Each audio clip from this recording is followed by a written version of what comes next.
আওয়ামী লীগ নিষিদ্ধ ও বিচারের দাবিতে বৈষম্য বিরোধী ছাত্র আন্দোলনের সাধারণ শিক্ষার্থীরা খাটিয়া মিছিল করেছে।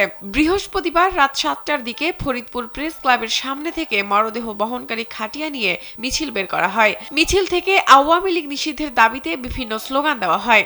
মিছিলটি প্রেস ক্লাবের সামনে থেকে শুরু হয়, এরপর মুজিব সড়ক হয়ে আলিপুর ইমাম উদ্দিন স্কয়ারে গিয়ে শেষ হয়। মিছিলটি শেষে বৈষম্য বিরোধী আন্দোলনের প্রতিনিধিরা বক্তব্য রাখেন। এ সময় বক্তারা জানান, আওয়ামী লীগ থাকলে এদেশে শান্তি ফিরে আসবে না। যত দ্রুত সম্ভব ফ্যাসিবাদ আওয়ামী লীগ নিষিদ্ধ করে দ্রুত তাদের বিচারের মুখোমুখি দাঁড় করাতে বলেন তারা। বক্তারা আরো বলেন, গণ অভ্যুত্থানের আন্দোলনে যারা তাদের উপরে হামলা চালিয়েছে এখনো তারা সবার সামনে ঘুরে বেড়াচ্ছে। তাদের গ্রেফতার করে বিচারের দাবি করেন বক্তারা। যতক্ষণ না তাদের বিচার করা হয় ততক্ষণ আন্দোলন চালিয়ে যাওয়ার কথাও জানান তারা।